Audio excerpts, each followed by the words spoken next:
শুয়ে থাকবি, বসে থাকবি, মোবাইল চালাবি, আবার ঘুমিয়ে যাবি। আর যখন পড়ার সময় আসবে তখন কান্না করবি যে আমাকে দিয়ে হবে না, আমার পড়ায় মন বসে না। তারপর আবার ঘুমিয়ে যাবি, তারপর আবার জেগে উঠবি, আবার খাবি, আবার ফোন চালাবি। আরে তোর চেয়ে বেটার তো একটি পশুর জীবন। কমসে কম সে এটা তো বুঝে যে তার জন্য কোনটা বেটার। সময় কম, ধীরে ধীরে সময়গুলো চলে যাচ্ছে। আজ তো বাবা মায়ের হোটেলে বসে খাচ্ছিস, কিন্তু কাল তোকে কে খাওয়াবে? কাল যখন তোর ফ্রেন্ড সার্কেল তোর থেকে আগে চলে যাবে, যখন তাদের স্বপ্ন পূরণ করতে থাকবে, তখন তুই রাস্তায় রাস্তায় ঘুরে বেড়াবি আর কান্না করতে থাকবি। আর বাহানা দিয়ে যাবি আমার ভাগ্য ভালো ছিল না, আমার সময় খারাপ ছিল, আমার কাছে এটা ছিল না, আমার কাছে ওটা ছিল না। আরে কাকে বোকা বানাচ্ছিস? কাকে মিথ্যে বলছিস?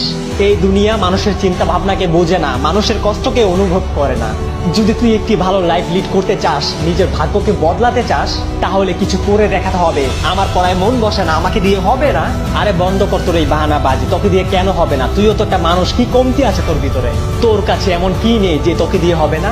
যে ক্লাসে টপ করে সেও তো একটা মানুষ, তারও তো দুইটাই চোখ, তারও তো একটাই মাথা, কিন্তু তোর আর তার মধ্যে পার্থক্য অনেক। তোর পড়াশোনায় মন বসে না কারণ তুই কাম চালানোর জন্য পড়াশোনা করিস। তোর কাছে পড়াশোনা একটি সাকসেস, কিন্তু এটি সাকসেস নয়।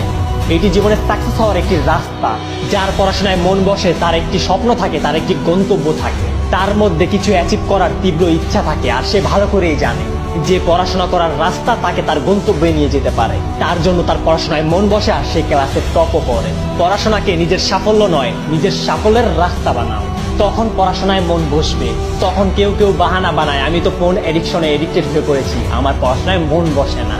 আরে ফালতু বাহানা বন্ধ কর। মোবাইল তো সেও চালায় যে ক্লাসে টপ করে, মোবাইল তো সেও চালায় যে সাকসেস থেকে সাকসেসফুল হয়েছে। দুনিয়াতে প্রত্যেকটা মানুষ মোবাইল ফোন ইউজ করে, কিন্তু সে জানে কখন কি করতে হবে, কখন ফোন চালাতে হবে, কখন ফোন চালাতে হবে না। আরে তুই জীবনে কি করতে পারবি যখন ছোট একটি মোবাইল ফোন তোকে তার গোলাম বানিয়ে ফেলে?